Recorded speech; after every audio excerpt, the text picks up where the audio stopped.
we're coming into misty pasajes, Spanish dwellings falling over themselves in the fog, tumbling down to the water's edge, frail arches in the haze of morning. Lonely boats lie cold on the mirror water, while the fishermen lie warm in their beds. Old timeless pasajes ignores our intrusion into its stillness and sleeps on, and we enter the smoky, industry-clad harbour, and are intruders no more. There's nothing to spoil here.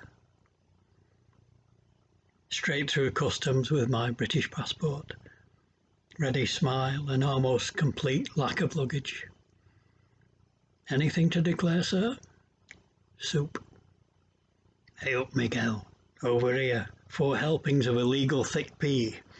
Franco will be pleased. No, that didn't happen.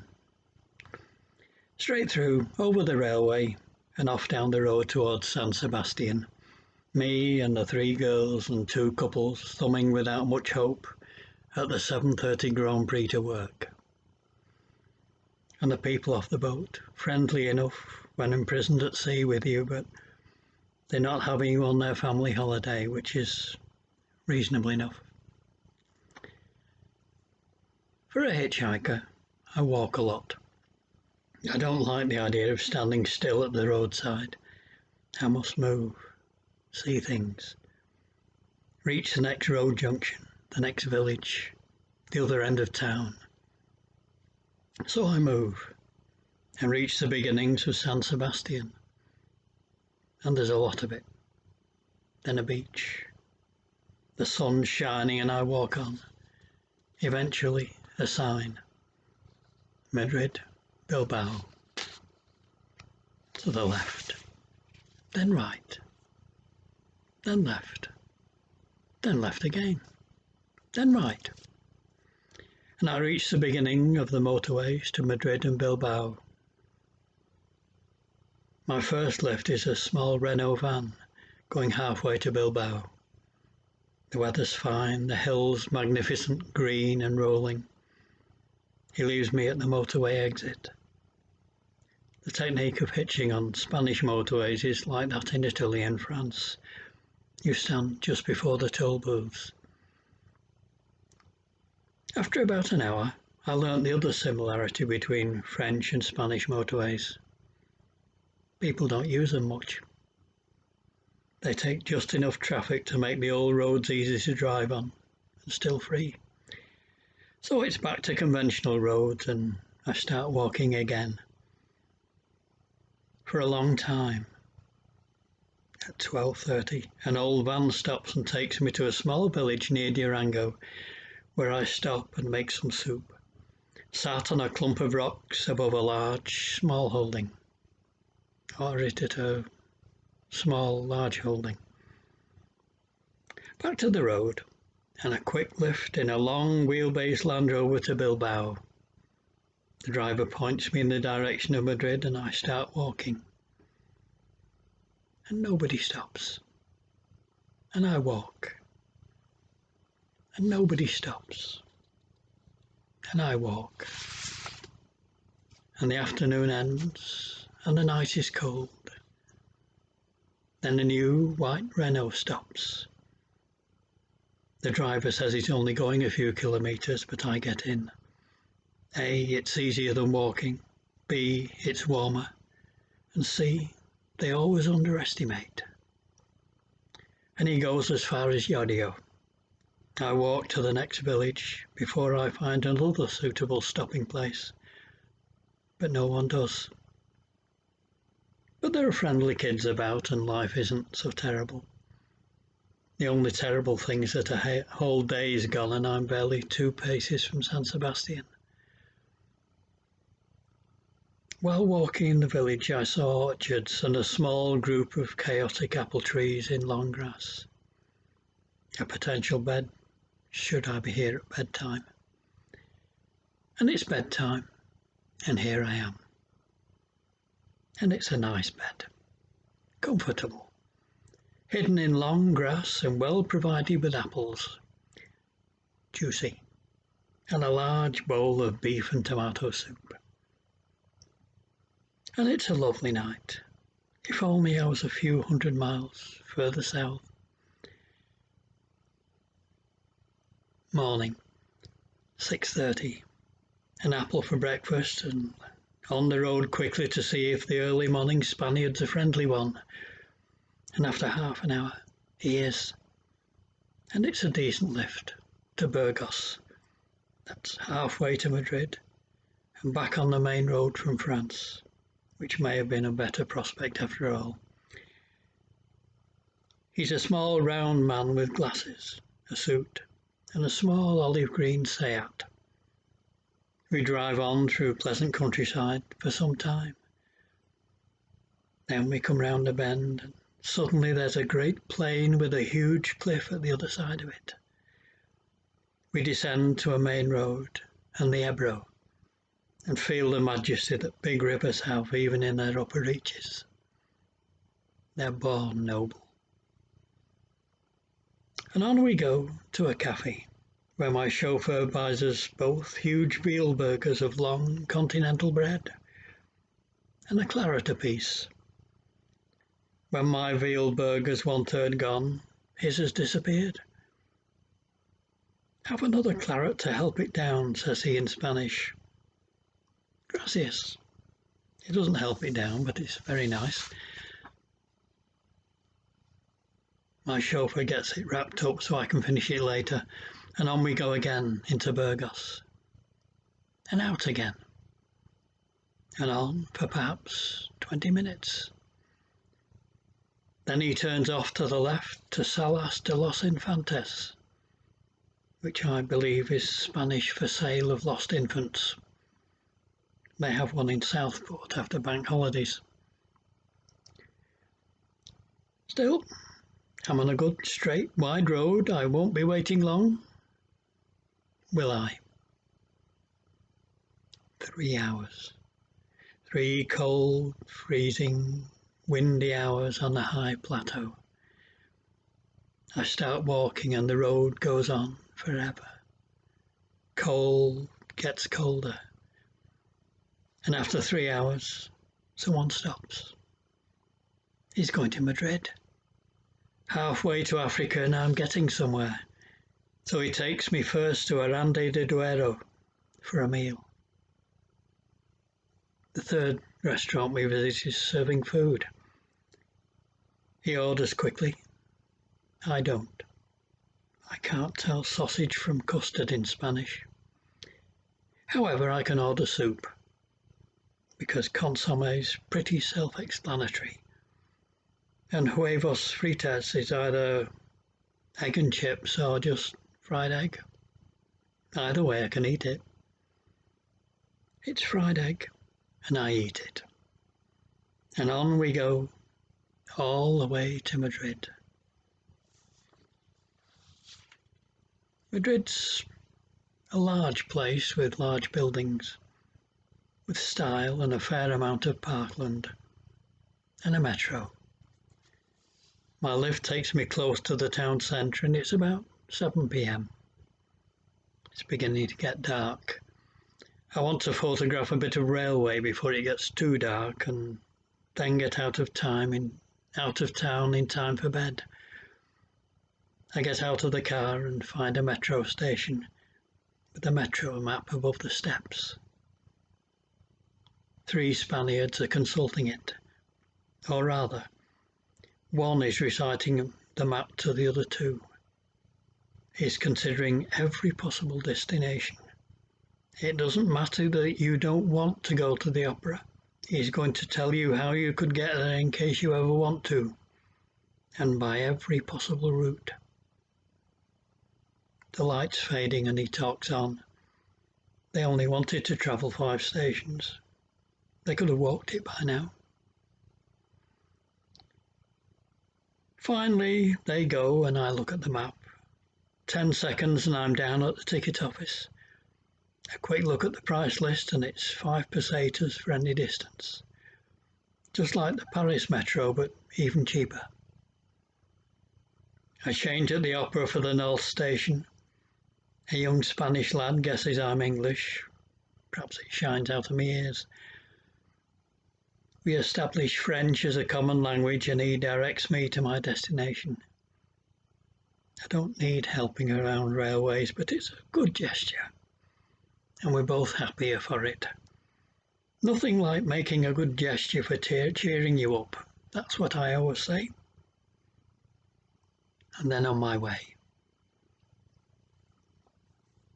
Now the trouble with cities is they're big.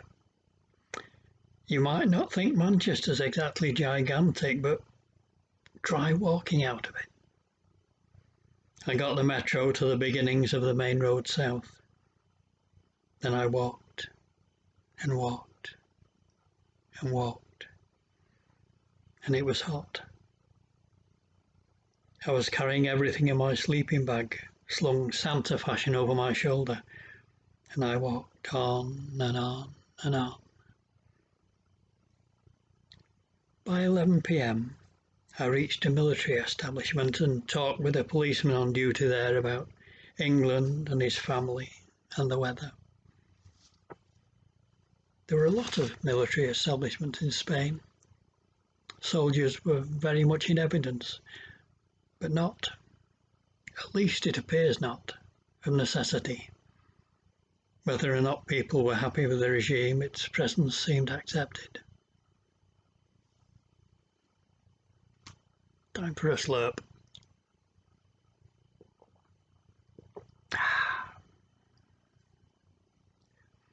Eventually I left the city behind. I found a field to sleep in. A field of dead nettles, mind you, but it was a field all the same. I was rather tired. For the next 3 weeks I was pulling pieces of pointy dead nettle out of my clothing. I made soup and went to bed. I woke early and went back to a filling station and had a very pleasantly hot coffee, because it was freezing outside. Back out onto the roadside, and after half a frozen hour, an elderly Spaniard with a shotgun and a warm Seat stopped.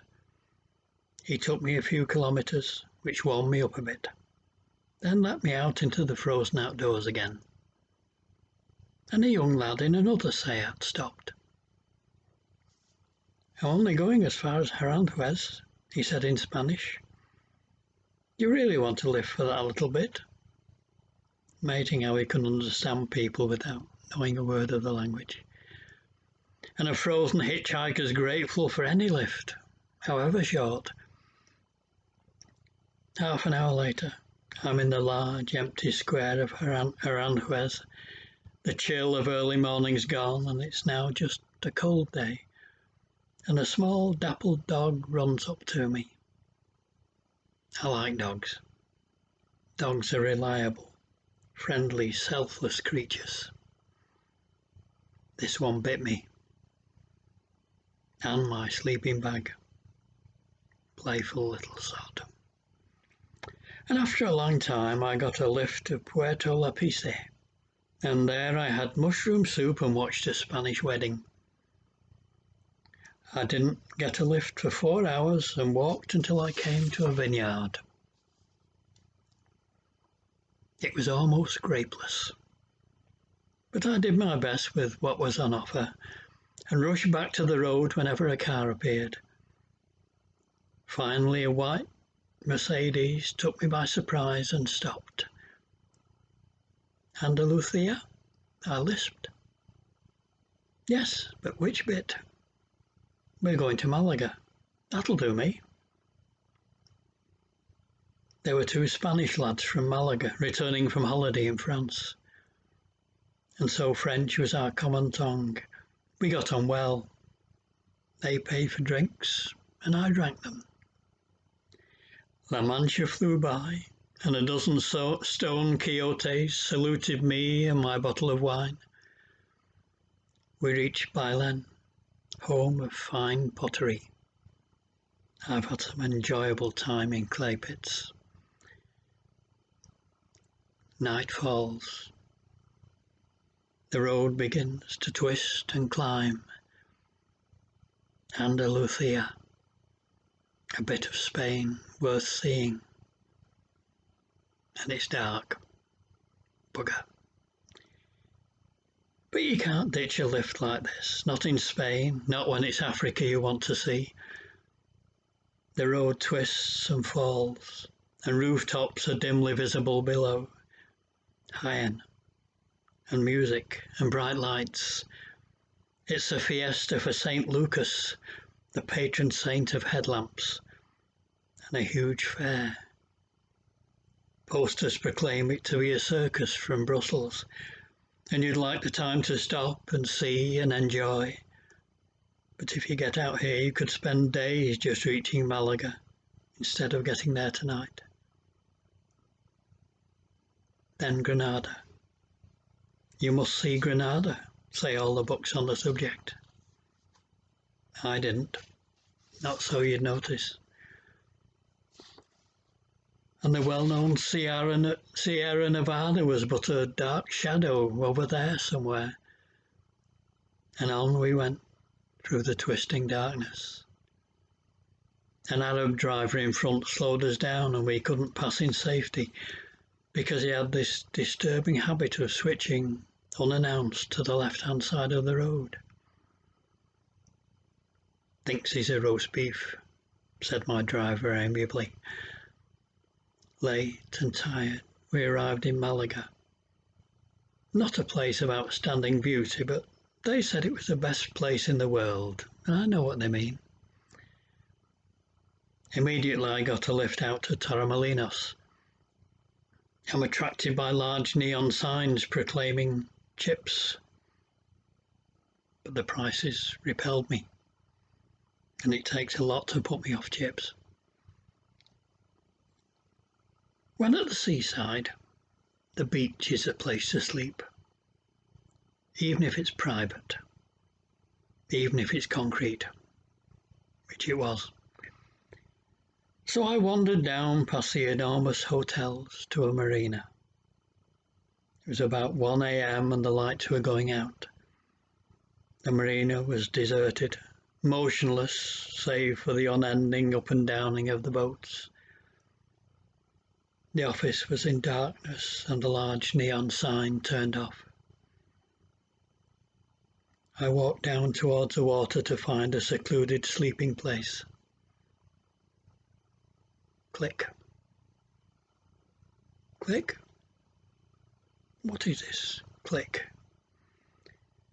It was the marina's searchlights going on and being trained on me. Never mind, I'm not looking for somewhere else. I'm tired. Sodom. I considered hiding behind a low wall. No, they'd come and look for me. As long as I'm in sight, I might be undisturbed. So I unfurled my sleeping bag at the far end of the marina, cooked a fine soup, a mixture of beef and tomato and French onion, by the light of their silvery spotlight. At last I've made it into show business, the galloping gourmet of the Costa whatever it is, and so to bed. I removed my socks and retired to my well-lit sleeping bag. After maybe an hour, the lights went out, and I spent half an hour wondering anything else would happen. But they've lost interest. Sounds. I woke up and it was morning, 8:30, and there were people walking the concrete waterfront. Off to breakfast in a coffee bar attached to a hotel.